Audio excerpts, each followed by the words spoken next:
Okay, this is the TI-89 tutorial video for both chapters 4 and 5. Chapter 4 I described as the least mathiest chapter of the course, so it's no surprise we don't really need our calculator for much. In fact, there's really nothing at all other than possibly some scenarios where you have to describe how to randomly select numbers. So I will show you the random number selection device that we typically use on the TI-89. It's very unlikely that you'll have to use this on an AP test, but I'll show you nonetheless. For this procedure, we don't need to use the stats app. Instead, we'll go with second 5, which takes us to a math menu. And from this math menu, we'll make our way down to, I'm just curious what was in there. We're gonna go down to probability, and you can hit enter or arrow to the right.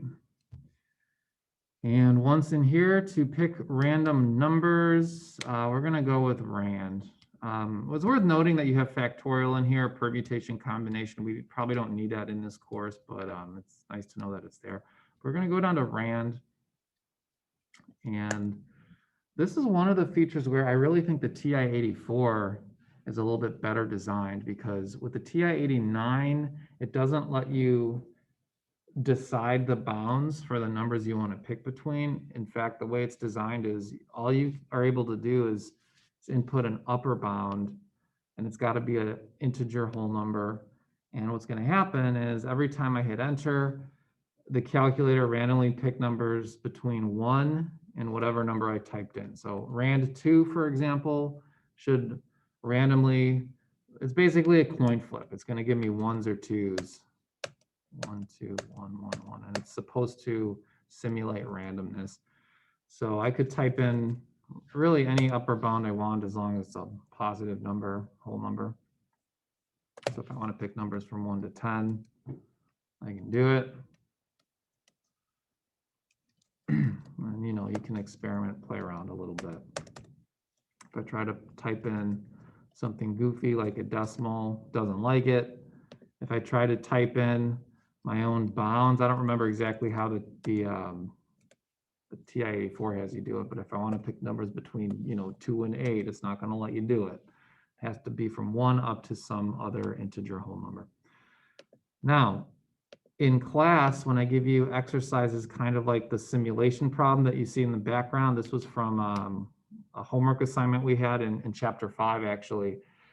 There is a way for me to ensure that all my students are getting the same random numbers. So I'll show you how that's achieved. It has to do with this seeding of the calculator to some arbitrary value. Here it says seed to 10, but it's really just an arbitrary number. So to seed a calculator, we go back to second math, second 5, back to probability, and rand seed is the 6th choice. Go ahead and select it, and then type in whatever number is indicated for the seeding in a problem that you're given. It'll say done. And now, if I go through and set this thing to pick random numbers between, what did I have here? I had numbers between 1 and 10. That's just a coincidence, by the way. The numbers I'm picking between don't have to match the seed. I probably should have picked a number other than 10 for the seeding, but regardless, if I go in now and set this thing up to do random numbers from 1 to 10, you should see the same list of random numbers that I've got on my answer key down here. So I'm expecting to see a 5, a 6, a 3, a 7, and a 9. 5, 6, 3, 7, 9 every time I hit enter. It even continues into the next trial as well. So that's how we make sure that everyone has the same supposedly random numbers. Okay, the rest of chapter 5, probability, there is quite a bit of calculation involved, but it's not anything that requires a special app. It's just your straightforward multiplying, dividing, adding, subtracting, a lot of fractions. So there's really no tricks I need to show you. So that's about it for the chapter 4 and 5 video. Let me know if you have any questions. Thank you.